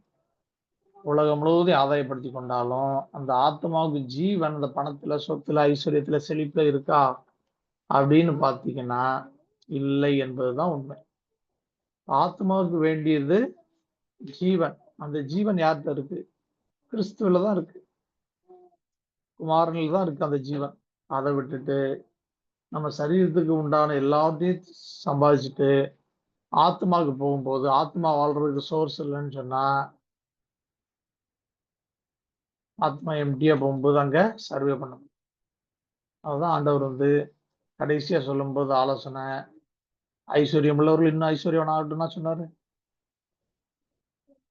படித்த மேதை இன்னும் பெரிய படித்த ஞானி மேதை ஆகட்டும்னா சொன்னாரு. ஏன்னா இதெல்லாம் பூமிக்குரிய காரியம். இந்த சரீரத்தோட முடிஞ்சது, இதெல்லாம் அழிஞ்சிரும். இந்த சரீரத்துல இருக்கிற மூளை, இந்த மூளை அறிவு, இது எல்லாமே, இது எதுவுமே ஆத்மாவுக்கு யூஸ் ஆகாது. நல்லா புரிஞ்சுக்கொள்ளுங்க. அதனாலதான் ஆண்டவர் போகும்போது அறிவாளி இன்னும் அறிவாளி ஆகட்டும்னு சொன்னார, புத்திசாலி இன்னும் புத்திசாலியா மாறட்டும், படித்தவன் இன்னும் படிக்கட்டும்னு சொல்லல. என்ன சொன்னாரு? பரிசுத்தம் உள்ளவன் இன்னும் பரிசுத்தமாகுங்கள், நீதி உள்ளவன் இன்னும் நீதி செய்யுங்கள் அப்படின்னு சொன்னா, நம்ம ஆத்மா மறுமையில வாழ்றதுக்கு இந்த ரெண்டும் தான் வேணும், நீதியும் பரிசுத்தம். இப்ப நம்ம கொடுக்கப்பட்ட ஸ்தானம் நீதிமானும் பரிசுத்தவானும் என்கிற ஸ்தானம் தான் நம்ம ஆத்மாவுக்கு மகிமை தரும். நீதிமானும் பரிசுத்தவானுமாக ஜெயங்கொண்ட அனுபவம் தான் ஆத்மாவுக்கு உதவும். இந்த நீதிமானும் பரிசுத்தவானும், இந்த நீதியும் பரிசுத்தமும் கர்த்தர் இல்லாம நீங்க சுயமா சம்பாதிக்க முடியாது. சுயமாக நாம சம்பாதிக்கிற பொருள் இல்ல, காசு கொடுத்து வாங்குகிற பொருளும் இல்லை. இது ரெண்டுமே நீதியும் பரிசுத்தமும் யார்கிட்ட இருக்கு? கர்த்தர்கிட்ட இருக்கு. அதனாலதான் அவருடைய ரத்தத்தை சிந்தி நமக்கு நீதியை கொடுத்தார். இப்போ இந்த பரிசுத்தமாக அடுத்தது நீதியை கொடுத்துட்டாரா? நீதிங்கிறது நம்ம அவர்கிட்ட பெற்றுக்கொள்றோம். அவருடைய நீதியின் சாயலை நமக்கு தரித்தார், நீதியின் வஸ்திரத்தை தரித்தார், நீதியின் கிரீடத்தை நம்ம பெற்றுக்கொள்ளணும் ஜெயங்கொண்டு. சரியா? அப்போ பரிசுத்தங்கிறது நாம் அவரை அறிகிற அறிவில் விருத்தி அடைந்து அவருடைய சாயலில் அவரை போல வளருவதுதான் பரிசுத்தத்தில் வளருகிற அந்த பூரண பரிசுத்தங்கிறது. நீதிங்கிறது என்னது? அவருடைய ரத்தத்தினால நமக்கு கொடுத்தார். இப்ப நீதிமான் அவரை நெருங்குவதற்கு ஒரு வாய்ப்பு ஏற்படுத்தி கொடுத்தார். பரிசுத்தவான்கிற ஸ்தானம் அவரை அறியதான் கிடைக்கும். அவரை அறியதான் கிடைக்கக்கூடியதுதான் பரிசுத்தவான், இந்த பூரண வளர்ச்சிங்கிற ஸ்தானம். இதற்காகத்தான் கொடுத்தார் வேதத்தை. வேதத்துல இருக்கிற மணவாளனை அறிகிறதுக்காக. வேதத்துல இருக்கிற அதிசயம் என்னன்னு சொன்னா, வேதத்துல எங்கெல்லாம் ஆத்மாவுக்கு பொக்கிஷமாக கொடுக்கப்பட்டிருக்கிற மணவாளன் இருக்கிறாரோ அதை தேடி தேடி ஆராய்ஞ்சு பார்த்து உங்க ஆத்மாவுக்கு அவரை எடுத்துக்கணும். அவரை ருசிக்க கொடுக்கும். ரொம்பான மனுஷன் ஆகாரம் கொடுக்கலன்னா, தண்ணி கொடுக்கலன்னா சோர்வா களைப்படைஞ்சிடுற போல, உள்ளான மனுஷனுக்கும் ஆகாரம் கொடுக்காம தண்ணி கொடுக்காம கொள்ளலாம் அதிக நாள் போட்டிருந்தா என்ன பண்ணும்? கொலை பட்டினியா போட்டிருந்தா என்ன ஆயிடுவான்? சோர்வாயிடுவான். சோர்வாயிட்டா என்ன பண்ணுவான்? பலன் இல்லைன்னா மாம்ச பலன் ஸ்ட்ராங்கா இருக்கு, ஆவிக்குரிய பலன் குறைய கம்மியா இருக்கு. அப்படின்னா அது கம்மியா இருந்தா என்ன பண்ணும்? உள்ளான மனுஷன் சோர்ந்து போய் பலனின்றி குண்டி போயிருந்தான்னா அவன் என்ன பண்ணுவான்? ஐயோ, இந்த பாடு போராட்டம் எல்லாம் நமக்கு ஒத்து வராது, சரிப்பட்டு வராது, நம்ம உலகத்தார போல உலகத்துல நிம்மதியா வாழ முடியாது போல தெரியுது அப்படின்னு இந்த ஆவிக்குரிய வாழ்க்கையிலிருந்து பின்வாங்கி விலகி ஓட பார்ப்பான். புரியுதா உங்களுக்கு? பின்மாற்றம் என்ன தெரியுங்களா? நல்லா தெரிஞ்சுக்கொள்ளுங்க. பின்மாற்றங்கிறது ஒரே நாள்ல ஒரு இம்மிடியட்டா உடனே நடக்கக்கூடிய காரியம் கிடையாது. லோத்தின் மனைவி பின்னிட்டு போனால் அப்படின்னு நம்ம படிச்சிடறோம்ல ஒரு வார்த்தையில. அந்த பின்னிட்டு போகுதல், பின்வாங்கி போகிறதுங்கிறது இம்மிடியட்டா ஒரே நாள்ல ஒரு செகண்ட்ல நடக்கிற காரியம் இல்ல. பல நாள் ஆசை அங்கு வெளிப்படுது. அப்பதான் பின்வாங்குதல்னு வேதம். பல நாள் அந்த சுவாபத்திலேயே பழகி பழகி பழகி அதை நேசிச்சு இறுதியா அதை விட்டு பிரிய முடியாம விழுந்து போறதுதான் பின்னிட்டு பார்த்து உப்புத்துணால்னு வேதம், உப்புத்துணாய் மாறினால்னு வேதம் எழுது. அப்போ வேதம் எழுதுகிறது பின்வாங்கி போனால், பின்னிட்டு போனான் ஆத்மா பின்வாங்கி போயிடுச்சு அப்படின்னா நீங்க புரிஞ்சுக்கொள்ளணும், எந்த ஒரு ஆத்மாவும் நான் கர்த்தரை இவ்வளவு நாள் சேவிச்சேங்க, திடீர்னு ஒரு நாள் விலகி இன்னைக்கு பின்வாங்கி விழுந்து போயிட்டேங்க ஒரே நாள்ல, அது கிடையவே கிடையாது. வெளி தோற்றத்துக்கு வெளி பார்வைக்கு வேணா அப்படி தெரியும். பின்வாங்குதல்ங்கிறது பல நாள் சோர்வு, அதனுடைய முடிவு. எப்படி முடிவு? நித்திய ஜீவன் அப்படின்னு இருக்கு இல்லையா, ஜெயம் கொண்டவர்களுக்கு, பரிசுத்தவான்களுக்கு. அதே மாதிரி இந்த துன்மார்க்கர்களுக்கு, பாவிகளுக்கு ஒரு முடிவு தான் இது. பின்னிட்டு போதல்னு மாதிரி எடுத்துக்கலாம். இப்ப பின்வாங்கி போதல் அப்படிங்கிறது என்ன? அதுதான் உள்ளான மனுஷன் நம்ம சோர்வாக தொடர்ந்து இருக்க விட்டுறக்கூடாது. வேதம் என்ன சொல்லுது? முன்னோக்கி போக கடவன். அப்படிதான் நமக்கு ரட்சிக்கப்பட்டாலே நீங்க பின்னிட்டு பார்க்கவோ திரும்பி போகவோ விட்டு வந்த பழைய வாழ்க்கைக்கு திரும்பி போகவோ வேதம் அனுமதிக்கிறதில்லை. கலப்பையிலே கை வைத்து பின்னிட்டு பார்க்கிறவனும் தேவனுடைய ராஜ்யத்திற்கு தகுதியுள்ளவன் அல்ல. பின்னிட்டு பார்க்க நேர்ந்தால் ஒரே ஒரு ஆப்ஷன் தான் இருக்கு, மரணம் சம்பவிக்கும். இதே பாட்டில் ஏசு அப்படி சொல்றாரா? கலப்பையில் கை வைத்து பின்னிட்டு பார்க்கிறவன் எவனும் தேவனுடைய ராஜ்யத்துக்கு தகுதியுள்ளவன் அல்ல. அதே தான் இஸ்ரவேலர்களுக்கு. எகிப்துல இருந்து வந்துட்டு பின்பு எகிப்துக்கு திரும்பி போலான்னு நினைச்சா, எகிப்தை நினைச்சுக்கிட்டு கர்த்தரை விட்டு விலக நினைச்சா மரணம் தான். எல்லாரையும் எகிப்துல இருந்து அப்படி பின்மாற்று சிந்தை கொண்ட எல்லாரையும் வனாந்திரத்துல மடியை ஒப்பு கொடுத்தார். வனாந்திரத்துல மரணத்தை கொடுத்துட்டு யார் கொள்ளை போயிடுவாங்க தேற மாட்டாங்கன்னு நினைச்சாங்களோ இந்த 20 வயதுக்கு உட்பட்ட பின் சந்ததி தான் ஆயத்தப்படுத்தி கானானுக்குள்ள கொண்டு போனார். இது எதை நமக்கு பாடம் கற்பிக்குது அப்படின்னா, நீங்க ரட்சிக்கப்பட்ட அனுபவத்துல ஆவிக்குரிய வாழ்க்கை உள்ள என்ட்ராயிட்டாலே நீங்க மூவ் ஃபார்வேர்டு, முன்னோக்கி கடந்து. அதுதான் பவுல் எழுதுறாரு, நான் கிறிஸ்து இயேசு என்னை அழைத்த பரம அழைப்பின் பந்தய பொருளுக்காக இலக்கை நோக்கி தொடர்கிறேன். இலக்கை நோக்கி முன்னாடி தான் போயிட்டு இருக்கு. பின்னிட்டு பார்க்க திரும்பி பழைய வாழ்க்கைக்கு போக அலோட் பண்றது ஆண்டவர் அனுமதிக்கிறது. இப்ப நம்ம எபிரேயர் கூட வாசிக்கணும்ல, பின்னிட்டு பார்க்க துணிந்தால் முடிவதுதான். எபிரேயர்ல வாசிச்சிருங்க. எபிரேயர் 6:4 இருந்து வாசி, 4 இருந்து 8 வரைக்கும் வாசி.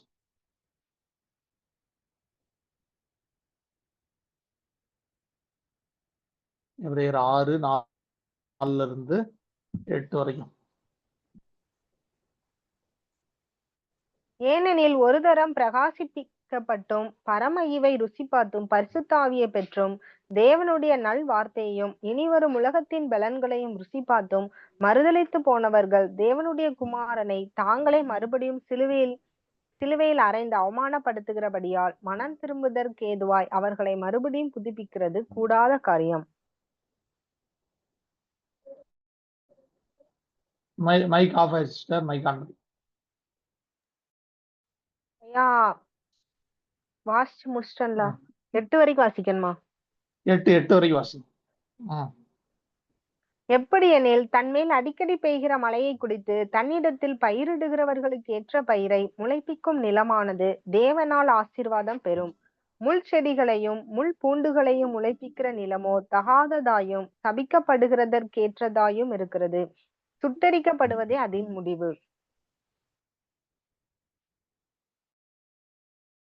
ஆமே. இந்த பின்மாற்ற சுவாபம் நம்மகிட்ட வந்துருச்சுன்னா, இந்த மாதிரி சுவாபம் முள் செடிகளையும் முள் பூண்டுகளையும் முளைப்பிக்கிற நிலமாக நம்முடைய ஆத்மா மாறிச்சுன்னா, இருதயம் நல்ல கனிகளை கொடுக்கறதுக்கு பதிலாக இப்படிப்பட்ட சுவாபத்துல முள் செடியாக முள் பூண்டுகளை விளைவிக்கிற நிலமாக இருதயம் மாறிச்சுன்னா அதனுடைய முடிவு சபிக்கப்படுகிறதா தகாததாயும் சபிக்கப்படுகிறதுக்கு ஏற்றதாயும் மாறிவிடும், சுட்டரிக்கப்படுவதே அதனுடைய முடிவு. இப்ப என்ன பண்ணோம்? ரட்சிக்கப்பட்டாலே அடிக்கடி பெய்கிற மழையை குடித்து தன்னிடத்தில் பயிரிடுகிறவர்களுக்கு ஏற்ற பயிரை முளைப்பிக்கிற நிலத்தை போல நல்ல கனி கொடுக்கிற விருட்சங்களை போல இருக்கணும். சிம்பிளா மேல 1-2 வசனங்கள் வாசிக்கல, பூர்ணராகும்படி முன்னோக்கி கடந்து போயிட்டே இருக்கணும். அஸ்திபாரத்தை மறுபடியும் போடாமல் பூர்ணராகும்படி கடந்து போயிட்டே இருக்கணும். தேவனுக்கு சித்தமானால் இப்படியே செய்யணும்.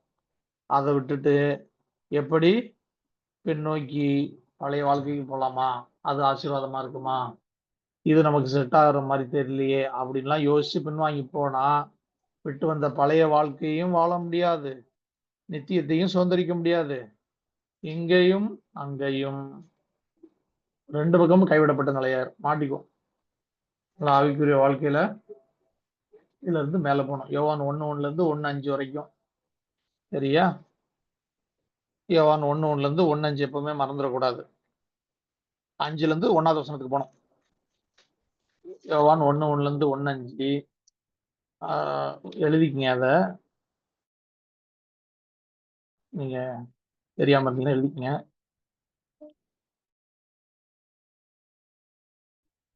யோவான் 1:6 யோவானை பத்தி சொல்லுவார். 1ல இருந்து 1:5 வரைக்கும் கர்த்தரை குறித்து சொல்லுவார். 5னா கர்த்தர்னு அர்த்தம்.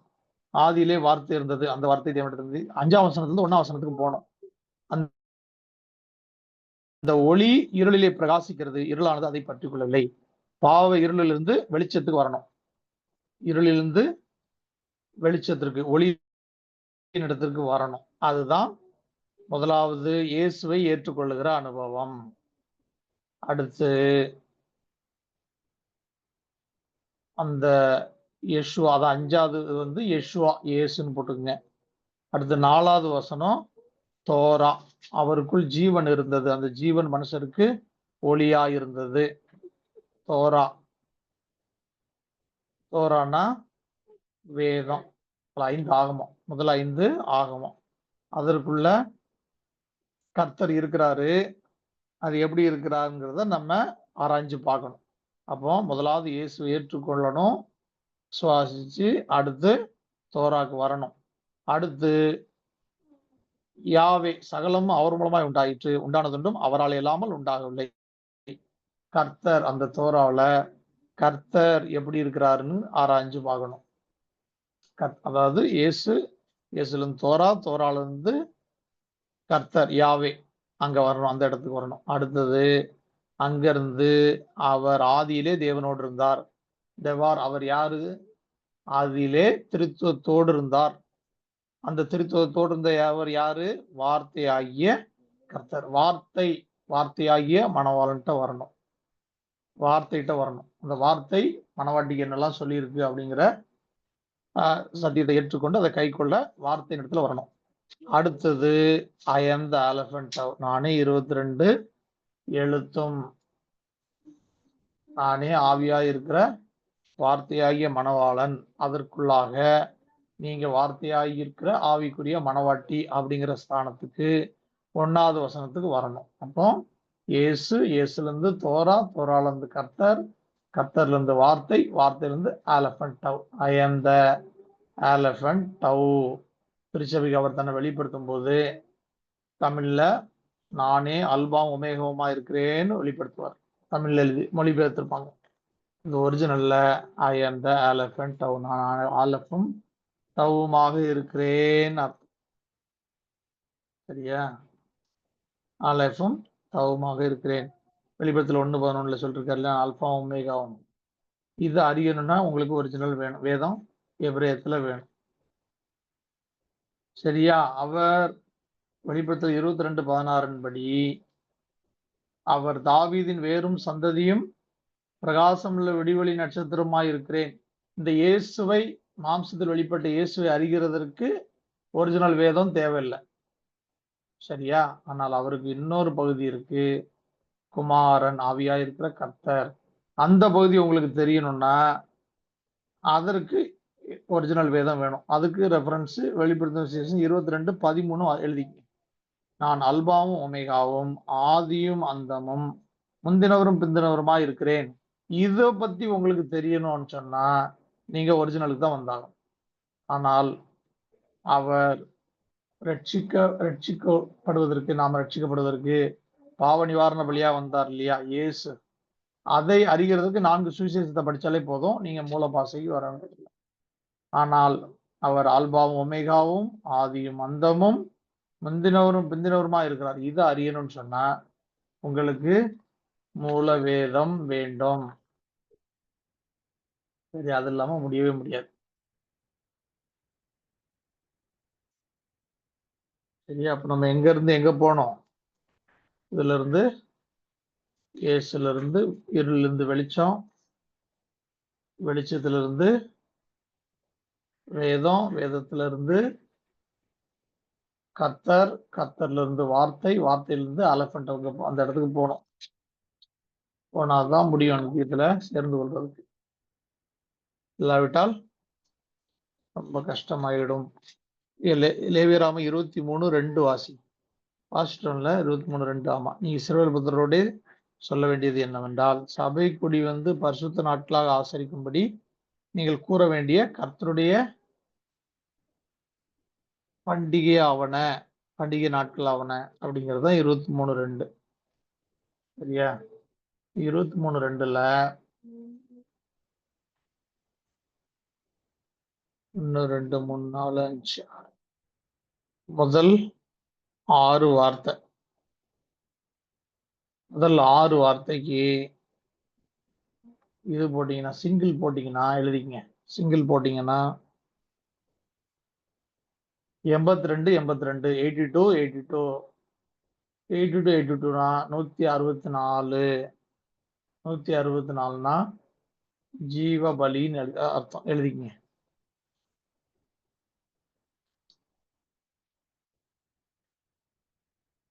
நீங்கள் இந்த கர்த்தருடைய பண்டிகையை ஆசரிக்கணும்னா மணவாட்டியாக சபை கூடி வந்து பரிசுத்த நாட்களாக ஆசரிக்கும்படி நீங்கள் கூற வேண்டிய கர்த்தருடைய பண்டிகை நாட்கள் ஆவன அப்படிங்கிறது இந்த முதல் 6 வார்த்தை. சரியா? நீங்கள் கூற வேண்டிய கர்த்தருடைய பண்டிகை நாட்கள் ஆவன அப்படின்னா, இந்த கர்த்தருடைய பண்டிகையை நம்ம கொண்டாடணும்னா நம்ம ஜீவ பலியாக ஒப்பு கொடுத்தாதான் முடியும். மாம்சத்துக்கு மரித்து ஆவிக்கு என்று பிழைச்ச அந்த அனுபவம் இருந்தால் தான் முடியும். மாம்சத்துக்குரியவர்கள் இருந்தால் முடியாது. ஆவினாலே அவருக்கு ஆராதனை செய்தாதான் அவர் ஏற்றுக்கொள்வார். மாம்சத்துக்குரியவருடைய ஆராதனை அவர் பிரியப்படுகிறது இல்லை. அதான் நம்ம வாசிக்கிறோம்ல நீதிமொழிகள்ல, வேதத்தை கேளாதபடி தன் செவியை விளக்குறவனுடைய ஜெபம் கர்த்தருக்கு அருவருப்பானது. நீங்க நம்ம ஆவிக்குரியவர்கள்னு சொல்லிட்டு வேதத்தை கேளாதபடி, வேதத்தின்படி நடவாதபடி ஜெபம் பண்ணி ஆண்டவர் நான் ஜெபம் பண்ண எல்லாத்தையும் மாத்திருவாரு, செஞ்சிருவாருன்னு நினைச்சா நம்மள மாதிரி முட்டாள் உலகத்திலே யாரும் கிடையாது. அப்படிப்பட்ட ஒரு ஜெபம் கர்த்தருக்கு அருவருப்பானது. நல்லா புரிஞ்சு கொள்ளுங்க. நம்ம ஜீவ பலியா ஒப்பு கொடுத்தாதான் கர்த்தருடைய பண்டிகைகளை கொண்டாட முடியும். கர்த்தருடைய பண்டிகைகளை செலிப்ரேட் பண்ண முடியும். ஆவிக்குரிய பிரகாரம் நம்ம ஆத்மா கொண்டாட முடியும். சிங்கிள் டு சிங்கிள் போட்டீங்கன்னா 37, 37 எழுதிங்க. 37, 37, 37 இந்த 6 வார்த்தைக்கு சிங்கிள் டு சிங்கிள் போட்டீங்கன்னா 37, 37. 37, 37னா 1 பாலகன், இன்னொன்னு குமாரன். 37ங்கிறது 989 போட்டுங்க. 980 பிராக்கெட்ல 989 போட்டுங்க. இந்த 37 இன்னொரு 37, 38 அது வந்து ரட்சிப்பை கொடுக்கிறது இயேசு. 989ங்கிறது பாலகன். இது 38ங்கிறது இம்மானுவேல்ங்கிறது குமாரன் கொடுக்கிறது நித்திய ஜீவன். 2 கர்த்தருடைய பண்டிகைகள்னா கர்த்தர் 2 விதமா இருக்கிறார் அப்படிங்கிறது நமக்கு புரியணும். ஒண்ணு பாலகனாக, இன்னொன்னு குமாரனாக. பாலகன்கிறது இயேசு, இம்மானுவேல்ங்கிறது குமாரன்கிறது இம்மானுவேலை குறிக்கிறது. சரியா? அப்போ நான் ரட்சிக்கப்பட்டேன் அப்படின்னு சொல்றது இல்லை. 2 விதமான அனுபவம் இருக்கு. ஒன்று ரட்சிப்பின் அனுபவங்கிறது பாவத்திலிருந்து விடுதலை ஆகிற அனுபவம். அடுத்து நித்திய ஜீவனுக்குள்ளாக பிரவேசிக்கிற அனுபவங்கிறது அவருடைய சாயலை அடைந்து அவரை போல மாறுகிற அனுபவம். அப்போ ரட்சிக்கப்பட்டேன் அப்படின்னா நாம் அவருடைய சாயல் அடைந்து அவரை போல மாறிட்டோம் அப்படின்னா தான் அந்த வார்த்தை கம்ப்ளீட் ஆகுது. இல்லைன்னா பாவத்திலிருந்து விடுதலை ஆயிட்டோம், ஆனா அவருடைய சாயலாக இன்னும் மாறவில்லை. அப்போ 2 அண்டர்ஸ்டாண்டிங் நமக்கு வேணும். ஒண்ணு இயேசுவை பற்றியும் தெரியணும், இம்மானுவேலை பற்றியும் தெரியணும், ரட்சிப்பை பற்றியும் தெரியணும், நித்திய ஜீவனை பற்றியும் தெரியணும். கர்த்தருடைய பண்டிகை அப்படிங்கிறது அவர் எப்படி இருக்கிறார் அப்படிங்கிறது தெரியும். பாலகன் குமாரனாக இருக்கிறாரு.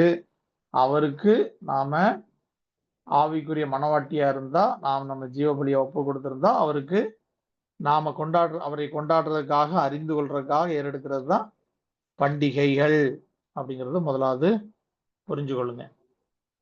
சரியா? அடுத்த வார்த்தை அடுத்த பகுதி கடைசி 1 2 3 4 5.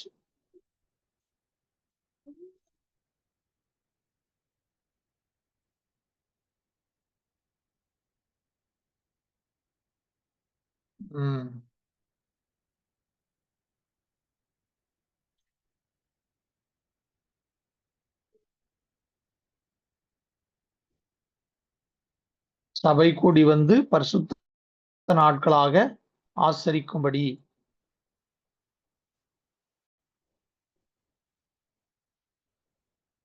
அப்படிங்கிறது தான் அந்த கடைசி வார்த்தை. கடைசி 1 2 3 4 5 வார்த்தை. அந்த 5 வார்த்தைக்கும் சிங்கிள் போட்டீங்கன்னா எழுதிக்கங்க.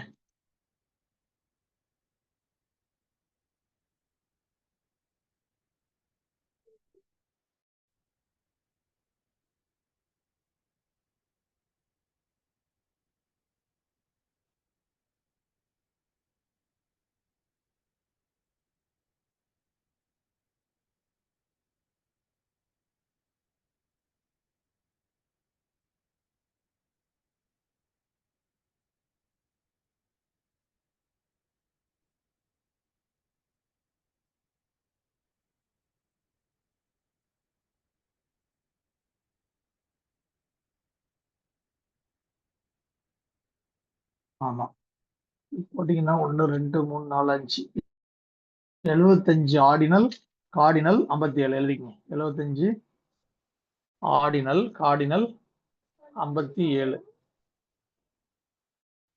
சரியா? 75 57 கூட்டினா எவ்வளவு வருது?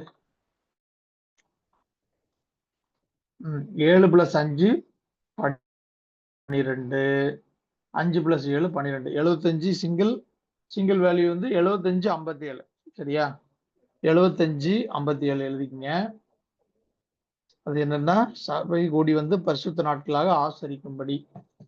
இப்ப சபை கூடி வந்து பரிசுத்த நாட்களாக ஆசரிக்கும்படி அப்படின்னா 7 + 5 12, 57க்கும் 5 + 7 12. ரெண்டு விதமான உபதேசம். என்ன? பாலகனை பற்றிய உபதேசம், குமாரனை பற்றின உபதேசம். 2 விதமான உபதேசம் நமக்கு தெரிஞ்சிருக்கும். பரிசுத்த நாட்கள் ஆசரிக்கணும்னா அவரை இயேசுவாகவும் இம்மானுவேலாகவும் நமக்கு தெரிந்திருக்க வேண்டும். சரியா? அடுத்தது சிங்கிள் டு சிங்கிள். இந்த 5 வார்த்தைக்கும் சிங்கிள் டு சிங்கிள் வந்து 39 39 39 எழுதிங்க. 39 39னா புதிய உடன்படிக்கை அப்படின்னு எபிரேயத்தில் எழுதினீங்கன்னா 39 39 வந்துடும். 39 39ங்கிறது ஹாபெரித் ஹா கதேஷாக். அப்போ புதிய உடன்படிக்கை இது எப்போதான் நிறைவேறக்கூடியது? சபை கூடி வந்து பரிசுத்த நாட்களை ஆசரிக்கும்படி புதிய உடன்படிக்கை வந்த நீங்களும் நானும் அவரை கொண்டாடும் போதுதான் இது நிறைவேறுது. எல்லாமே பரிசுத்தாவியை பெற்ற நீங்களும் நானும் ஆராய்ந்து பார்க்கறதுக்காக தான் வேதத்தை அந்நாட்களிலே அவர்களுக்கு சம்பவமாக வேதத்துல பதிவு பண்ணியிருக்கார், எழுதி கொடுத்திருக்கார். அவர்களுக்கு அவர்களுடைய வாழ்க்கையில் இது எதுவுமே அவர்களுக்கு சத்தியமாக தெரியாது, சம்பவம் தான்.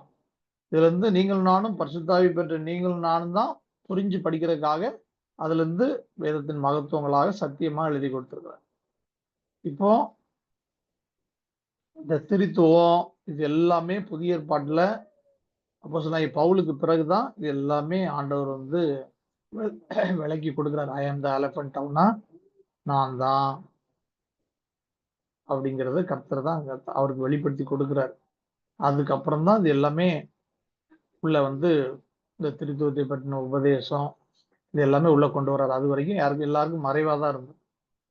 சரியா? அப்போ புதிய உடன்படிக்கைக்குள்ளாக வருகிற நீங்களும் நானும் 2 விதமான உபதேசத்தை அவர் அறிஞ்சிருக்கணும். ஒண்ணு இயேசுவை பற்றியும், இன்னொன்னு இம்மானுவேலை பற்றி. சரியா? இயேசுங்கிறது அவர் பாலகனா பிறந்து மாம்சத்தில் பிறந்து சிலுவையில மரிக்கிற வரைக்கும் உள்ள அனுபவம். இம்மானுவேலுங்கிறது அவர் மரித்து உயிரோடு எலும்புல இருந்து இப்ப இருக்கிறார்ல கரண்ட்ல ரகசிய வருகையில வரப்போறார்ல அது வரைக்கும் உள்ள அனுபவம்.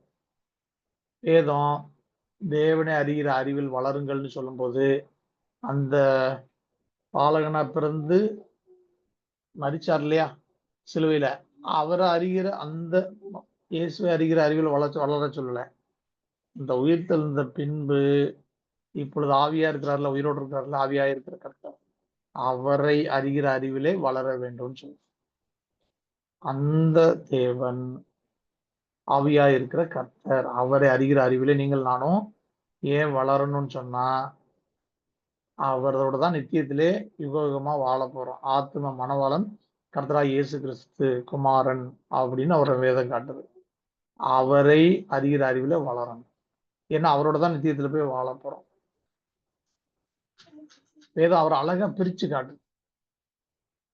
ஒன்றான மெய்தேவனாகிய உண்மையும் நீர் அனுப்பினவராகிய இயேசு கிறிஸ்துவையும் அறிகிற அறிவே நித்தியம்.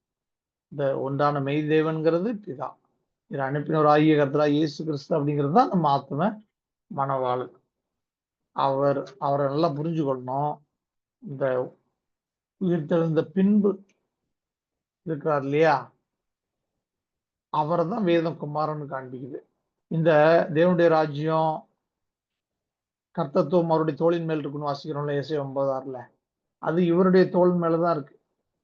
இந்த இம்மானுவேலுடைய தோல் மேல, உயிர்த்தெழுந்த பின்பு இருக்கிறார் இல்லையா கேரக்டர் பின்பகுதி, அதாவது இயேசு இம்மானுவேலுடைய பகுதி, இவருடைய தோளின் மேல் தான் இந்த கர்த்தத்துவம் இருக்கிறது. கர்த்தத்துவம் அவருடைய தோளின் மேல் இருக்கும் போது நமக்கு ஒரு பாலகன் பிறந்தார், நமக்கு ஒரு குமாரன் கொடுக்கப்பட்டார். கர்த்தத்துவம் அவருடைய தோளின் மேல் இருக்கும். இந்த குமாரனுடைய தோளின் மேல் தான் தேவனுடைய அரசாங்கம் நிலை நிற்கிறது, நிலை கட்டப்பட்டிருக்கிறது. அவர் மேலதான் நீங்கள் நானும் ஆவியினாலே தேவனுடைய வாசஸ்தலமாக கூட்டி காட்டப்பட்டு வருகிறோம். அப்போ இவரை தான் நம்ம அறியணும். சரியா? இப்ப இந்த ஒரு வார்த்தைக்கு மட்டும் போட்டுருங்க. புதிய உடன்படிக்கைங்கிற வார்த்தைக்கு சிங்கிள் மட்டும் போடுங்க. எபிரேயத்துல அதோட இன்னைக்கு கிளாஸ் முடிச்சுக்கலாம். மீதி அடுத்த பகுதி அடுத்த கிளாஸ்ல. புதிய உடன்படிக்கைங்கிற வார்த்தைக்கு ஹாபெரித், ஹா கதேஷாக். ஹாபெரித் அப்படின்னா உடன்படிக்கை, ஹா கதேஷாக் அப்படின்னா புதிய, புதுப்பிக்கப்பட்ட. முதல்ல ஹாபெரித்ங்கிற வார்த்தைக்கு போடுங்க. ஹே 5வது எழுத்து, அடுத்து பேத் 2nd லெட்டர், அடுத்து ரேஷ் 20வது எழுத்து, அடுத்து யோத் 10வது லெட்டர், அடுத்து டவ் 22வது லெட்டர். அப்ப ஹே 5, பேத் 2, ரேஷ் 20, யோத் 10, டவ் 22. இது வந்து ஹாபெரித் உடன்படிக்கைன்னு அர்த்தம். சரியா? அடுத்து புதுப்பிக்கப்பட்ட, அதான் நம்ம புதியன்னு சொல்றோம். அது வந்து ஹா கதேஷாக் அப்படின்னா எழுதுங்க. ஹே, அடுத்த வார்த்தை ஹே 5வது எழுத்து, கெத் 8, டாலத் 4, ஷீன் 21, ஹே 5. மறுபடியும் சொல்றேன். ஹே 5வது எழுத்து, கெத் 8வது லெட்டர், டாலத் 4வது லெட்டர், ஷீன் 21வது லெட்டர், ஹே 5வது லெட்டர். 1 2 3 4 5 6 7 8 மொத்தம் 5 5 2 வார்த்தை 10 லெட்டர். சரியா? இதுக்கு சிங்கிள் மட்டும் போடுங்க. ஆடில் காடில் மொத்தமா கொட்ட வேண்டாம், வேல்யூ போட்டு சிங்கிள் மட்டும் போடுங்க. முதல் வார்த்தை ஹே, பேத், ரேஷ், யோத், டவ். 2வது வார்த்தை ஹே, கெத், டாலத், ஷீன், ஹே. ஹாபெரித், ஹா கதேஷா அப்படின்னா புதிய உடன்படிக்கை, அதாவது புதுப்பிக்கப்பட்ட உடன்படிக்கை. சிங்கிள் மட்டும் போடுங்க.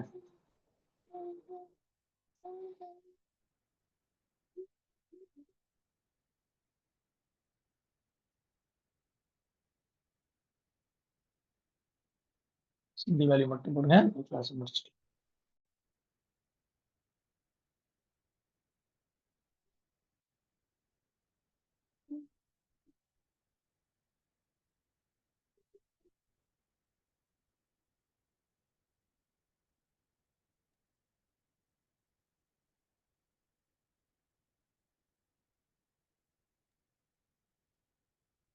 ஃபர்ஸ்ட் வேர்டுக்கு சிங்கிள் வேல்யூ 14 14. ஃபர்ஸ்ட் வேர்டுக்கு 14 14. 14 14. அடுத்த வேர்டுக்கு 43 25. 43 25 வராது. ரெண்டுமே 25 25 தான் வரும் சிஸ்டர். சிங்கிள் மட்டும் தானே போட சொன்னேன். 25 25 தான் வரும். கேக்கு 5, கெத்துக்கு 8, 5 8 13, டாலத்துக்கு 4, 13 4 17, ஷின்க்கு 21, 17 3 20, ஹேக்கு 5, மேலே 25, கீழே 25 தான் வரும் சிங்கிள். அப்போ 25 25, முதல் வார்த்தைக்கு 14 14, ரெண்டாவது வார்த்தைக்கு 25 25. 14 25 கூட்டிருங்க 39, கீழே 14 25 கூட்டிருங்க 39. அப்போ 39 39னா புதிய உடன்படிக்கையினுடைய சிங்கிள் வேல்யூ. 39 39னா புதிய உடன்படிக்கைன்னு அர்த்தம் எபிரேயத்தில். சரியா? புதிய உடன்படிக்கை. சரியா?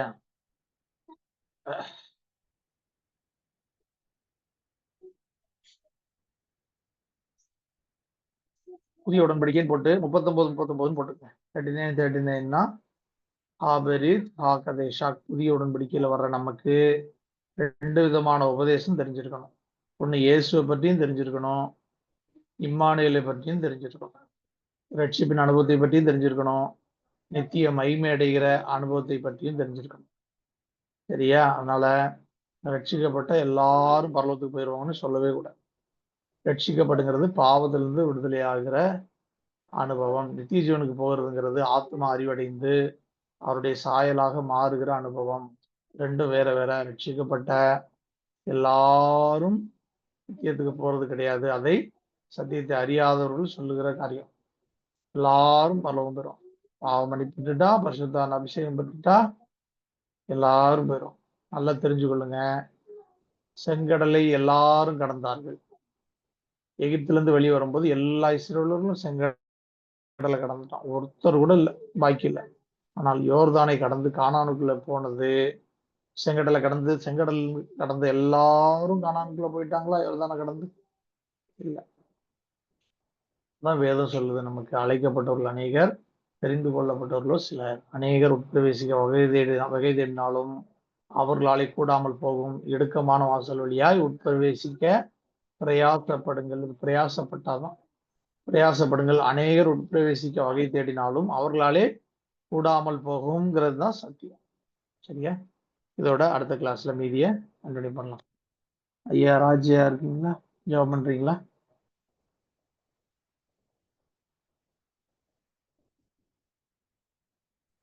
ஐயா ஜாப் பண்ணுங்க. சோதர கர்த்தாவே, சோதராஜா, சோதரம் சோதரம் சோதரம் ஆண்டவரே, எங்களை அருமையான இசைன்ற நல்ல பிதாவே, இந்த நல்ல வேலைக்காகவும் துவைக்கிறாண்டவரே சோதராஜா. இந்த ஆசிரியப்பட்ட அந்த நாளும் ஆம் கர்த்தாவே, இந்த எவருடைய கற்றுக் முடியாக இந்த நாளும் ஒரு எங்களை அவர் குறிச்சதுக்கு ராஜனே உங்கள் கூடாவுடைய ஆசோதர சரண்டரே இதில் பங்கெடுத்த தாகம் கத்த தாசர் பிள்ளைகள் ஒவ்வொரையும் வேறு ஆசிரியர்களா இந்த நாளும் கர்த்தாவே, இந்த எவரை நடத்தான அருமான தாசரை மறைத்து அப்பா அந்த நாளும் அப்பா கர்த்தா எங்களுக்கு வேண்டிய கர்த்தாவே மறைவான மண்ணாக்களை கர்த்தாவே நீர் தந்ததுக்காக சோத்திரம்.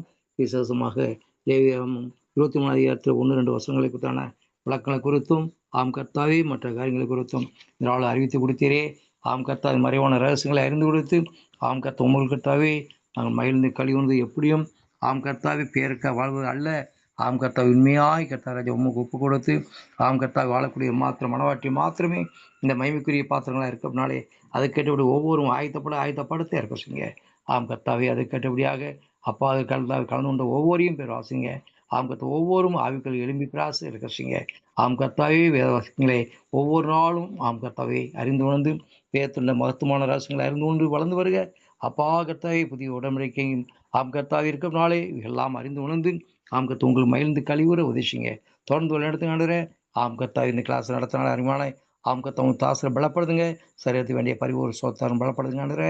பிராணகத்தாவே மனைவி பிள்ளைகள் குடும்பத்தாரை ஒவ்வொரு பேர் ஆசீர்வதிச்சா நிச்சயமான செய்யக்கூடிய ஒவ்வொரு கிரிக்கூட பலனை ஆம் கர்த்தாவே ராஜா இம்மையிலும் மறுமையிலும் அப்பா சம்பூர்ணமாய் தந்து ஆதரித்து ஆசிரியர் தொடர்ந்து வழிநடத்தினாலே நாள் நடக்கிற கர்த்தாவே இந்த 12ஆம் ஊழியர் கூடையும் அபரியமாய் ஆசிங்க கிருபையும் காத்துள்ளும் ஆசிரிக்க முடியாக எங்கள் மேற்பரசுமாய் இயேசு கிறிஸ்து நாமத்தில் வேண்டுவோம். பரிசுத்தமுள்ள மெய்மென்றாவே ஆமென். ஆமென் ஆமென். பரமண்டலத்தில் இருக்கிற எங்கள் பிதாவே, இந்த நாம் பரிசுத்தப்படுவதாக, உடைய ராஜ்யம் வருவதாக, பரிசுத்த பரமண்டலத்திலே செய்யப்படுவது போல உண்மையிலே செய்யப்படுவதாக. எங்களுடைய ஆகாரத்தை எங்களுக்கு தாரும். எங்கள் கடனாளிகள் நாங்கள் மன்னிக்கிறது போல எங்கள் கடன்களை மன்னியும். எங்களை சோர்ந்து பிரவேசிக்க பண்ணாமல் தீமின் ரட்சித்துகளும் ராஜ்யம் வல்லமையும் மைந்தியும் என்றென்றைக்கு முடியவில்லை. ஆமென் ஆமென். என் ஆத்துமாவே கர்த்தரை சோதரி, என் முழுவதுமே அவருடைய பரிசுத்த நாமத்தை சோதரி. என் ஆத்துமாவே கர்த்தரை சோதரி, கர்த்தர் செய்த சகல உபகாரங்களையும் மறவாதே. ஆமென் ஆமென். இவங்களுடைய எல்லா பரிசுத்த ஜனங்களுக்கும் கர்த்தராகிய இயேசு கிறிஸ்து நாமத்தினாலே வாழ்த்துக்கள். கர்த்தருக்கு மகிமை உண்டாவதாக. ஸ்தோத்திரம் கர்த்தருக்கு ஸ்தோத்திரம் ஐயா. சோதரையா